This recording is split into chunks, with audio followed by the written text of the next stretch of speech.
Good morning student. Today we will discuss about the next topic of our chapter. In the previous topic we should discuss about the various separation method by distillation method and impure solid sample by crystallization, soluble solid from its solution by evaporation, by filtration method, and insoluble solid from liquid. Understand student? And now we should discuss about the some other separation method. Firstly, the separating the component of mixture containing two or more miscible liquid having boiling point within a narrow range of temperature.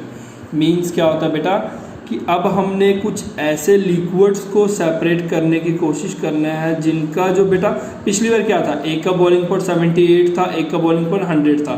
तो मैंने क्या किया था, 78 degree पे temperature पे मतलब कि constant करके फिक्स करके मैंने सारा इथेनॉल निकाल लिया था। बट बेटा यहाँ क्या छोटा सा प्रॉब्लम आ रहा है कि ये टेम्परेचर जो होता है ना बेटा, इसके मान ले कि एक का टेम्परेचर 100 है और एक का टेम्परेचर एक का बॉइलिंग पॉइंट 100 है, एक का बॉइलिंग पॉइंट 105 डिग्री सेंटीग्रेड। तब कैसे आप रिमूव करोगे क्योंकि काफ़ी पास है।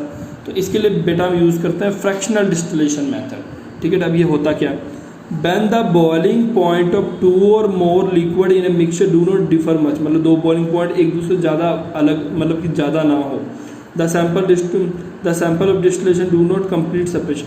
और इसमें अगर हम डिस्टिलेशन मेथड यूज़ करेंगे जो पीछे वाला मैंने समझाया था, ये वाला मेथड, तो इससे बेटा हम उससे सेपरेट नहीं कर पाएंगे। To have complete separation of a liquid a modified version of distillation technique, इसमें क्या कहते हैं, modified version of distillation technique use करते हैं। इस टेक्निक को बोलते हैं बेटा fractional distillation. In this method the vapour from the boiling liquid, इसमें क्या होता है बेटा, अब देखो बेटा, अब लिक्विड को बॉयल कर रहे हो, ठीक है बेटा, लिक्विड को बॉयल कर रहे हो तो क्या होगा, vapour from the boiling liquid mixture move up and through a glass column with a glass bead. इसमें देखो क्या होता है, अब मैं पहले आपको थोड़ा सा वो समझाता था कि डिस्टिलेशन में क्या होता था। वेपर बनता था यहाँ से यहाँ जाकर यहाँ पे आकर यहाँ ठंडा होता था और यहाँ पे कलेक्ट हो जाता था।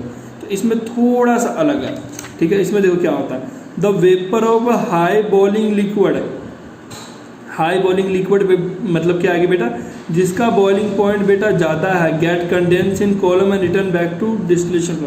अब देखो बेटा, यहाँ से बेटा वेपर उड़ा, ठीक है बेटा, मान लो जिसका 105 डिग्री सेंटीग्रेड बॉइलिंग पॉइंट था वो यहाँ पे जाएगा इस वाले सिस्टम में और वापस ठंडा होकर यहाँ गिर जाएगा। और जिसका बेटा बॉइलिंग पॉइंट 100 है, जिसका बॉइलिंग पॉइंट कम है बेटा, वो इसमें से भी पास कर यहाँ जाके ठंडा होकर यहाँ गिरेगा। ठीक है बेटा, इसमें इस तरह का सिस्टम लगाया होता है कि जिसका बॉइलिंग पॉइंट ज़्यादा है वो यहाँ जाएगा और वापस आ जाएगा, ठंडा होकर गिर जाएगा इसके अंदर। और जिसका बॉइलिंग पॉइंट बेटा कम है वो इसमें से निकल पाता है। इस तरह का सिस्टम लगाया हुआ। अब बेटा ये क्यों निकल पाता है, किस लिए निकल पाता है, ये क्वेश्चन अभी आपके सिलेबस में नहीं है। जितना मैं बता रहा हूँ अभी आपने उतना ही समझना है, ठीक है। The vapour of a low boiling move higher in the column and leave the column from the exit near from the top and leave the column from the exit near the top. This vapor get condensed and eject in the flask. ये रहा flask, ठीक है। ये तो आपको होगा, इसे बोलते हैं बेटा फ्रैक्शनल डिस्टिलेशन मेथड।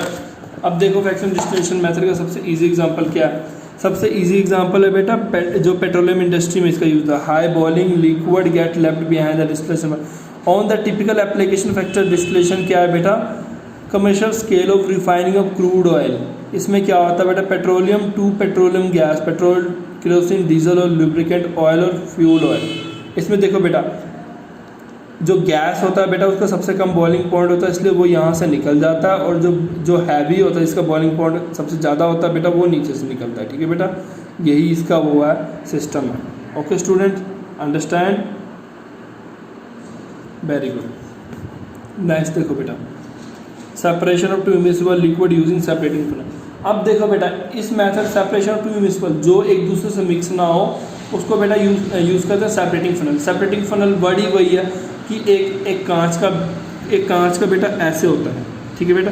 आपने वो देखा है पिचकारी टाइप, ये पिचकारी टाइप ही होता है, बस पिचकारी जैसे पीछे से खुलता है, यहाँ भी खुलता है, यहाँ पे आगे भी, यहाँ आगे भी तिक्खा सा नोब होता है, सेम पिचकारी टाइप इसको समझ लो। उसके अंदर हम डालते हैं, उसको क्या करते हैं, नीचे से बंद करके ना बेटा शेक करते हैं। अपने शेक करना है, इसको शेक करोगे, थोड़ी देर छोड़ दोगे तो क्या होगा बेटा, दोनों चीज़ ना अलग अलग हो जाएगी बेटा। ठीक है बेटा, अलग अलग होने का मतलब रीज़न क्या है बेटा, इनकी डेंसिटी अलग अलग होती है। आपको पता है पेट्रोल की डेंसिटी कम होती है, वाटर की ज़्यादा होती है, इसलिए वाटर में पेट्रोल को मिलाओगे तो क्या होगा, पानी के ऊपर पेट्रोल तैरेगा। अगर आप इसको जितना अच्छे से मर्जी से मिला लो, इसे थोड़ी देर छोड़ दोगे ना, तो जो हल्का होगा ना वो पानी के ऊपर तैरना शुरू कर देगा, जो भारी होगा वो नीचे रह जाएगा। तो आप क्या करोगे, फिर इसमें से यहाँ टैब खोलोगे और जो भारी चीज़ होगा उसको निकाल लोगे, और जैसे ही यहाँ भारी चीज़ निकालोगे और हल्का चीज़ इसके अंदर रहने दोगे, फिर इससे क्या होगा बेटा, वो दोनों सेपरेट हो जाएगा। ठीक है बेटा, नेक्स्ट देखते हैं हम, separation final particle present in liquid bye centrifugation. बेटा सेंट्रीफ्यूगेशन मेथड फाइनल पार्टिकल, वो पार्टिकल जो बेटा मान लो आप वो फिल्टर पेपर से भी, फिल्टर पेपर को भी पास कर जाए। ठीक है बेटा, उन सभी चीज़ों को फिल्टर करने के लिए, मतलब अलग करने के लिए हम ये मेथड सेंट्रीफ्यूगेशन मेथड यूज़ करते हैं। मान लो कि आप फिल्टर पेपर से छाकोगे ना, फिल्टर पेपर को भी वो पार कर जाएगा, इतना पतला होता है।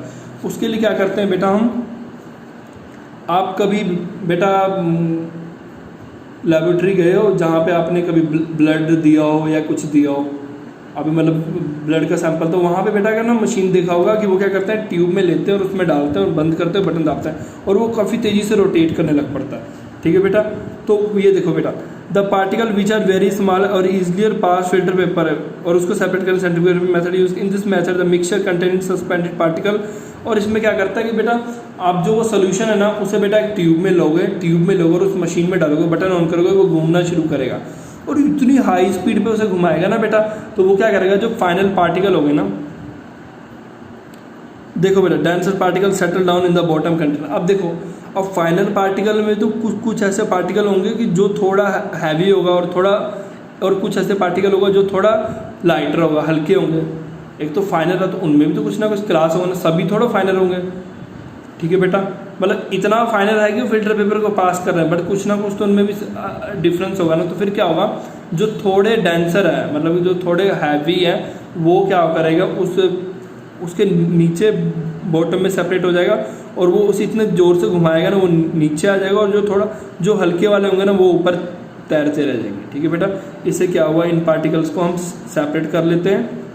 और इसका सबसे ज़्यादा यूज़ बेटा कहाँ होता है, मिल्क इंडस्ट्री में। क्यों, क्रीम निकालने के लिए मिल्क डालते हैं, उसको रोटेट करते हैं हाई स्पीड पे, उससे क्या होता है, क्रीम अलग हो जाता है, वाटर अलग हो जाता है। ठीक है बेटा, अब देखो एग्जांपल के लिए ये भी, अब ये देखो, ये मशीन है, क्यूमिंग इलेक्ट्रिक मशीन जो सेपरेट है क्रीम फ्रॉम मिल्क, इसको घुमा रहे हैं, क्रीम और मिल्क अलग अलग है। ओके, अब नेक्स्ट देखो बेटा, एप्लीकेशन ऑफ क्यूमिंग सेंट्रीफ्यूगेशन। अब देखो सेंट्रीफ्यूगेशन मेथड का एप्लीकेशन क्या, आपने अपने वॉशिंग मशीन देखा है ना, उसमें क्या होता है, कपड़े डालते हो, बटन ऑन करते हो और वो काफ़ी स्पीड से घूमता है और क्या करता है, कपड़े का लास्ट ड्रॉप वो वाटर में निचोड़ के बाहर निकाल देता है, कपड़े को सुखा देता है मशीन में। ठीक है बेटा, ये वो भी किस मैकेनिज्म पे काम करता है, सेंट्रीफ्यूगेशन मेथड पे। और ये मिल्क और बटर को मिल्क से क्रीम अलग करने के लिए यूज़ होता है बेटा। आपने कभी भी लेबोरेटरी जाओगे ना, वहाँ आप जब ब्लड दोगे ना, ब्लड को पहले मशीन से घुमाएंगे, वो क्या करेगा, उसमें से प्लाज्मा, मतलब कि प्लाज्मा अलग कर देगा, वाइट ब्लड सेल अलग कर देगा, वो तीनों चीज़ को अलग अलग कर देते हैं। इतनी तेज़ी से घूमता है ना, वो तीनों ब्लड कॉम्पोनेंट अलग अलग हो जाते हैं। ठीक है, सेपरेटिंग। अब देखो बेटा नेक्स्ट हम पढ़ेंगे separating of coloured component of mixture by chromatograph. अब देखो बेटा, हमने सब चीज़ तो पढ़ लिया। अब मैंने क्या बोला बेटा कि मैंने सर जो मेरे पेन की इंक है ना, मैं देखना चाहता हूँ कि उसके अंदर और कौन कौन से कलर है। ठीक है बेटा, अब उसको भी हम अलग कर सकते हैं। आपको जान के हैरानी होगा, अगर आपके पेन की इंक ब्लू है ना, एक्चुअल में बेटा वो जो ब्लू कलर है वो काफ़ी सारे कलर, आपको पता है ना प्राइमरी सेकेंडरी कलर्स कौन से होते हैं। ठीक है बेटा, प्राइमरी कलर्स को मिक्स करके हम सेकेंडरी कलर्स बनाते हैं बेटा। कुछ ही कलर्स है, जैसे येलो हो गया, या मतलब कुछ ही ऐसे कलर्स है जो एग्जिस्ट करते हैं नेचर में, बाकी कलर हम उनको मिक्स कर करके बनाते हैं। जैसे ऑरेंज हो गया, वो येलो और रेड को मिक्स करके बनाते हैं। ठीक है बेटा, इसमें देखो ये समझने के लिए आपने क्या करना है, आपने पानी लेना है, एक कांच के गिलास लेना है, उसमें लेना है पानी। ठीक है बेटा, आपने क्या करना है, एक पेपर पे ना आपने थोड़ा सा इंक लगाना है और उस पानी में डाल के छोड़ देना। आप क्या देखोगे बेटा कि वो इंक होगा ना, वो स्प्रेड होना शुरू हो जाएगा। आपने ये चीज़ हमेशा देखा होगा, जब भी आप अपने जेल पेन से अपने बुक पे लिखते हो ना, थोड़ी देर उसको अगर कहीं उस पर एक ड्रॉप पानी गिर जाना, वो जेल पेन क्या होता है, वो स्प्रेड होना शुरू हो जाता है कॉपी पे। और आप देखोगे ना, जेल पेन होता बेटा चाहे ब्लू कलर का है, बट आप देखोगे उसमें से नहीं येलो कलर, रेड कलर, ऐसे कलर आपकी कॉपी में दिखना शुरू हो जाएगा। वो बेटा क्यों होता है? वो क्योंकि वो क्या करता है, इंक को वो इंक में से कलर को सेपरेट कर देता है पानी, और इस मेथड को बेटा बोलते हैं क्रोमेटोग्राफी मेथड। और chroma in the Greek word है, और इसका मतलब होता है कलर।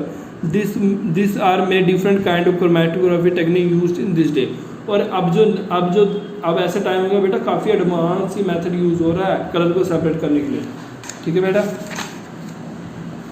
नेक्स्ट आप देखोगे separating of pure substance from mixing by using combination of various method. अब जरूरी थोड़ा है कि आपने सिर्फ एक मेथड लगाया और आपका मिक्सचर प्योर हो गया। मान लो आपके पास बेटा आयरन फिलिंग है, सैंड मिला, उसमें अमोनियम क्लोराइड, मैंने आपको तीनों चीज़ दे दी, तो आप कैसे अलग करोगे? सबसे पहले आप क्या करोगे, सबसे पहले आप वो सारा को लोगे और उसके ऊपर आप क्या करोगे, बार मैग्नेट डालोगे, चुम्बक डालोगे। चुम्बक क्या करेगा, जितने भी आयरन होगा ना उसमें उसको अपने आप चिपका लेगा। अब इसके अंदर बेटा क्या रह गया, आप देखो इसके अंदर अमोनियम क्लोराइड, सैंड और आयरन फिलिंग है। मैंने मैग्नेट डाल के क्या किया, आयरन को अलग कर लिया। अब इसके अंदर क्या रह गया, सिर्फ बेटा अमोनियम क्लोराइड और सैंड रह गया। अब इसको कैसे अलग करेंगे? आपको बेटा याद होगा कि अमोनियम क्लोराइड को हम सब्लिमेशन मेथड से अलग कर सकते थे। जैसे क्या कि जैसे है आप सैंड और अमोनियम क्लोराइड को हीट करोगे, वो सीधा ही क्या होगा, अमोनियम क्लोराइड विदाउट लिक्विड बने हुए सीधा ही वेपर में कन्वर्ट हो जाएगा। मतलब sublimation process, solid convert into vapour without converting into liquid. ठीक है बेटा, तो आप देख लो बेटा, आपने दो प्रोसेस यूज़ किया, एक तो मैग्नेट यूज़ किया, एक सब्लिमेशन प्रोसेस यूज़ किया। इससे आपने तीनों चीज़ को अलग अलग कर लिया। ठीक है बेटा, इसी मेथड को बोलते हैं कि प्योर सब्सटेंस को अलग करने के लिए कॉम्बिनेशन मेथड यूज़ करना। ओके स्टूडेंट, आई थिंक बेटा आपको समझ आ गया होगा। Thank you for today.